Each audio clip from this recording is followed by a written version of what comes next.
This is Covering the Spread, part of the FanDuel Podcast Network.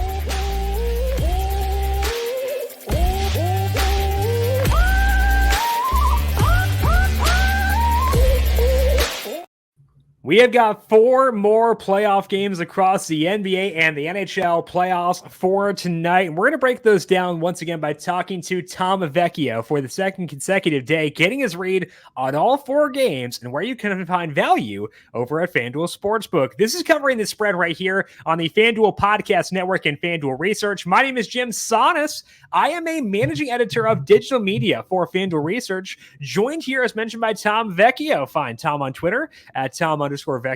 Find his work here at FanDuel Research and, of course, the FanDuel Podcast Network as well. Tom, happy Thursday to you. How you doing today? I'm doing good. Yeah, yesterday was a little bit of an up and down day in terms of results. Not everything ended the way I anticipated it. Way too much scoring in Knicks Pacers. But we're on to a new day. I have some interesting angles for both the NBA and NHL. I think we are in for an awesome set of games tonight. Now, I know you're a Rangers fan, but you're a Nets fan, correct? Not a Knicks fan? I am. Yeah, I am a Nets fan. So, I don't mind the Knicks doing well just because, it brings good vibes overall. So they can keep that rolling. And I'm not against the Knicks in any capacity. Okay, good. I just want to make sure that I'm also saying good because I don't want your nerves to be too frayed, because I care about you and don't want you to be in massive, massive distress. And I feel like the combination of Knicks one night, Rangers the next, and I'm sure a lot of people listening are in that same boat. That's pretty tough. Celtics Bruins for those people as well. Just constantly. Sure. The Celtics are cruising. It's a little bit of a different story, but yeah, it's like every night, every other night, you're constantly going through it. Yeah. I haven't had to worry about basketball in May before, but I do now because of the Wolves. And I will say I am okay with the nerves. It's a good problem to have. So that's where I'm at. It may be stressful, but hey, it's for a good cause at least. We're going to dive in to these playoff games for tonight, starting with the NBA, then talking NHL to get Tom's read on all 4 games for tonight at FanDuel Sportsbook. But first, a reminder to make sure you're subscribed to the Covering the Spread podcast feed wherever you get your podcast. We are here Monday through Friday talking the best bets on the board over at FanDuel Sportsbook. Tomorrow we're talking some EPL with Austin Cass. I will talk some NASCAR in Darlington, all 3 series in action this weekend as well. Find that on the Covering the Spread podcast feed, FanDuel TV Plus, and the FanDuel YouTube page as well. NFL fans, gear up for the upcoming season with YouTube TV's best offer of the year. Save up to $215 when you bundle NFL Sunday Ticket with YouTube TV. Catch every out-of-market Sunday afternoon game with NFL Sunday Ticket, along with every local and nationally televised game on over 100-plus live channels with YouTube TV. Don't miss out. Offer ends May 16th. Visit NFLSundayTicket.com today. NFLSundayTicket.com. Offer provided by YouTube TV. Up to $215 off, $170 off NFL Sunday Ticket, plus $15 off your first 3 months of YouTube TV. Ends on 5/16 at 11:59 p.m. Pacific. Excludes digital-only games. New users only. Terms and embargoes apply. No refunds. Let's start things off here, Tom, by talking about the first game in the NBA of tonight. That is the Cavaliers at the Celtics. Right now, FanDuel Sportsbook. The Celtics, shockingly, big favorites in this game. They're favored by 13.5. Total here is 212.5. And the Celtics smothered the Cavaliers in game 1. The spread is lengthened 2.5 points from where it was entering game 1. So what's your read here on game 2, Tom, after what we saw in that first game? I have 2 very different views. One, I would like to see, the Cavs cover just because it would make a better game overall. We're not seeing them lose by 25 points just from a viewing experience. That'd be fun. That's what I'd like to see. I think they can keep it close. Derek White knocking down 7 threes. We know the Celtics are great at hitting threes. Do I expect them to be that good? Probably not. So, maybe the Celtics cover, the Cavs cover, but the Celtics still win by 9 or 10 points, like they're up by multiple possessions for the majority of the games. Really what I'm anticipating. So 13.5 is a tad too much. I still anticipate the Celtics winning, being in control of that game. I wouldn't be surprised to see the under hit as well. Again, a little bit too efficient from downtown, the Celtics were. I'm granted they've been awesome at hitting threes all year, but just a tad too much scoring for my liking. So I want to go to, I actually have the same prop for both this game and the next NBA game. It's a rebound plus assist prop. They're for two different reasons, though, obviously. So we'll go to Drew Holiday, over 9.5 rebounds plus assists, sitting at minus 106 just a little while ago. Like I said, they're hitting threes. So he was brought in, obviously, with the trade to help facilitate the offense, run the half-court offense, which they struggled over the past two postseasons. So he can naturally pick up plenty of assists just because everyone's going to be shooting threes. So that's there. He's great on defense, which he has been in his entire career, and he's routinely pushing towards 6-7 rebounds per game. So if I'm expecting the under, we can get there via rebounds, but also just because he has efficient shooters around him, he's just naturally going to be facilitating the offense and picking up the assists. So the combo market is the best spot to go, sitting at minus 106. Yeah, don't hit 7 threes for Derek White or Peyton Pritchard coming off the bench. A little bit less, but still the role is going to be there for Drew Holiday overall. Okay, so Drew Holiday rebounds plus assists still is at minus 106 right now at FanDuel Sportsbook. That over is 9.5. And we talk a lot about how, or at least we talked recently about how later in the series it gets, the lower the scoring is. Could be why you're on the under here, but also things get concentrated towards the stars. But I feel like with the Drew Holiday assist prop, you're not working against that narrative because the thought process is, well, Drew Holiday is dishing it to said stars in order for them to rack up those points. Right. And, a lot of people have been talking about Tatum, how he hasn't had like these huge pop-off games. Like he hasn't been going for 40 points because he hasn't needed to. It's like, this is nothing against Tatum. It's just because everyone else is like playing awesome where he doesn't need to have 40 points. He could have 22, and Derek White has a big game. Brown has a big game. Pritchard's coming off the bench. Even Sam Hauser knocking down threes, like whatever it might be. So yeah, it's fine to have a Holiday assist prop just because everyone's great around him. Yeah, for sure. Okay, so that is Drew Holiday over 9.5 rebounds plus assists. That is minus 106 at FanDuel Sportsbook. Second game in the NBA for tonight is the Mavs at the Thunder. Right now at FanDuel Sportsbook, Thunder favored by 5. Total is 218.5. And in game number 1, Thunder pulled away, had that extra rest, and used it well to their advantage. Any bets stand out for you here in game 2? Can the Mavs keep things close? What are you seeing here? So I'm expecting the Mavs to keep this one closer. As I said, I do like the same prop. It's going to be a rebound assist prop. Obviously, slower game from Luka. Kyrie played well. I mean, he shot 7 of 14 from the field. Players shooting 50% is obviously great. They shot 68% from the free throw line, a little bit lower than you would expect. Obviously, that missing 7 free throws doesn't change the outcome of game 1 in any way, but a little bit more efficiency overall. And when it comes to the Thunder, the rebound assist prop, again, is my favorite for Jalen Williams. Over 9.5. It was sitting at minus 142. And ultimately, it's because of his role that I really do like. And, to me, when I'm looking at Jalen Williams, he's like a bit of a Swiss Army knife for them where he can do different things. He can score 20 points, 25 points every single night.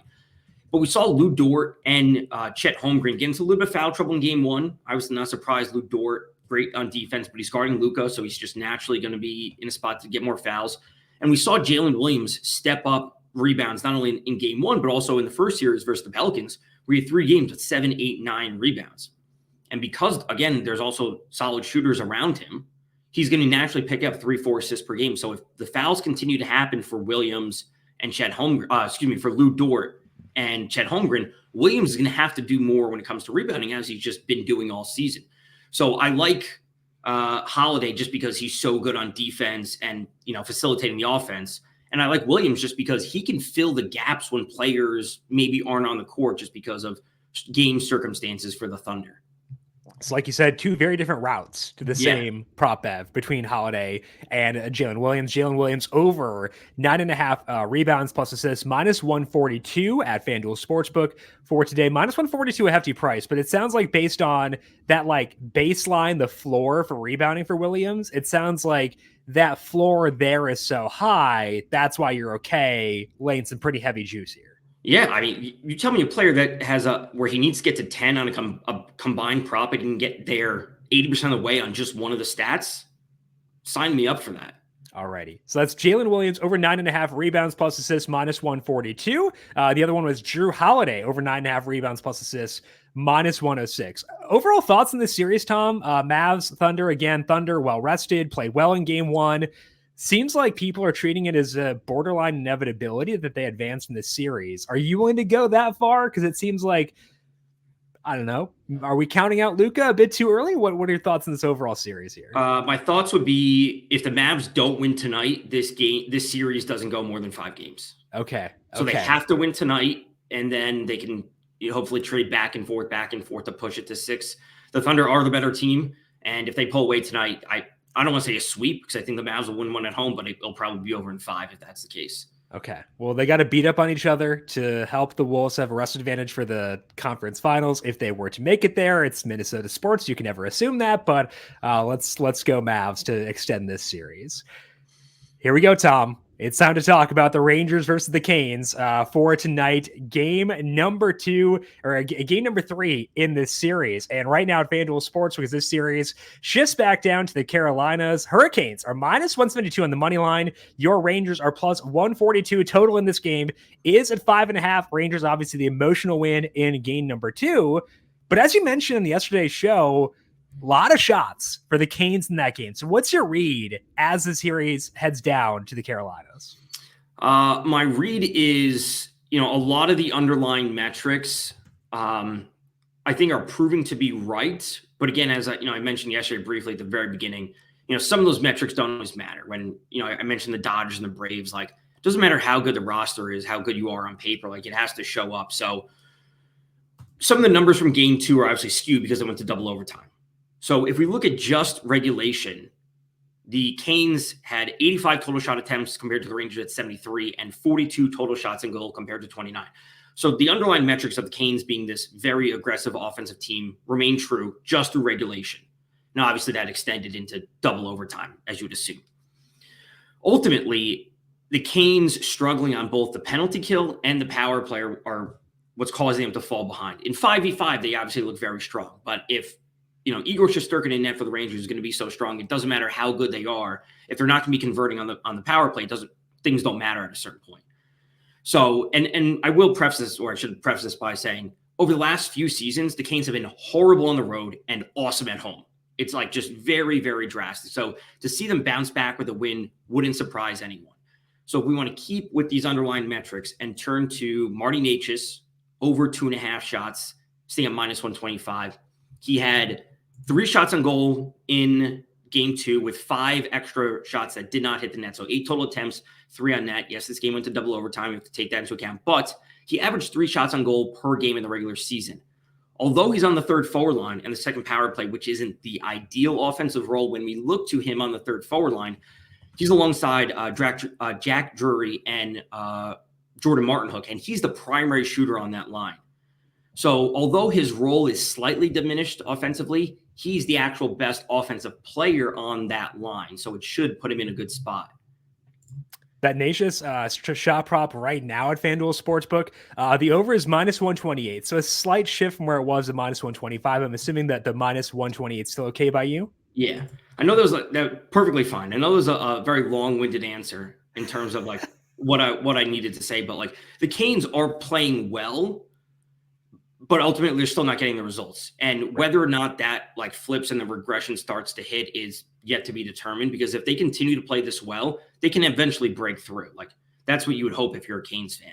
Now you have to worry about like the hot goalie narrative. It's just like we see that in every playoffs, or a hot shooter, a great pitcher, where it's like, it doesn't matter how good the opposing offense is. If a pitcher's on, he's just going to strike out everyone. Yeah. Okay, so the shot prop for Necas right now at FanDuel Sportsbook, over 2.5 shots, minus 128. That is for the Rangers and the Canes. Good luck to you, Tom, tonight as you try to sweat out that game. Let's talk about now the Avalanche and the Stars. Also a sweaty game for you, given your investment in the Stars from a Stanley Cup perspective. So not a fun night to be Tom's nerves. But right now for this one, Stars are minus 134 to win. Avalanche plus 112. Total is 6.5 with the over at minus 104. Stars, sorry, Tom, blew an early lead and they lost in overtime in game 1. How are you viewing game 2 here? Viewing game 2 where the total is a complete stay away. Can't possibly take unders, at least as of now, with the way things have been playing. The Stars, I want to say the first, 15, 20 minutes, the whole first period, obviously, they scored 3 goals in the first, was fantastic. It was a picture-perfect start. And that's what teams have been doing against the Avs with Alexander Georgiev in net. He has been extremely shaky. First period, 9 shots, 3 goals. Over the next 2 periods, they took 3 and 4 shots on goal over the next 2 periods, and they had 6 in overtime. So the Stars, resting on their laurels, blow this 3-0 lead. And as I've talked about before with the Avs, is no matter how much they struggle on defense and goaltending, when you have an offense led by Nathan MacKinnon, they can put up 3 goals in the blink of an eye, which is exactly what they did. So the Stars have to right the ship, not only because they need to, but also my Stanley Cup future needs them to.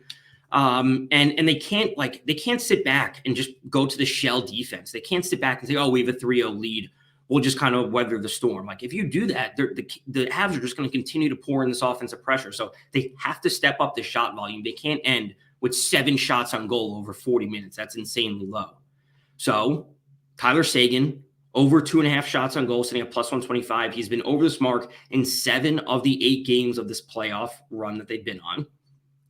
He's a veteran at this point and a solid role, third forward line, second power play, primary shooter for them. Again, because they blew this lead, because of a lack of shot attempts, they have to change things. And whether it's going to be Wyatt Johnson, who I'm very high on, or Jason Robertson, I think their lines are fine where they are, but Tyler Seguin at over 2.5 is probably the best spot to go.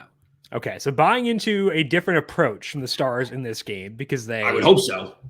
Do you think it was just like, it was kind of like you said, where they decided to go in hyper defensive mode? Is that the reason why the shots were not falling? What was your explanation for what occurred in game 1? I mean, the Avs are good on defense, especially when Makar and Devon Taves are out there and, they can shut down offensive lines as they've been known to do. But I don't know if they're just saying, oh, we have a 3-0 lead and we can kind of sit back and take things slow just because they know they're so good on defense with Jake Ottinger in net. But right.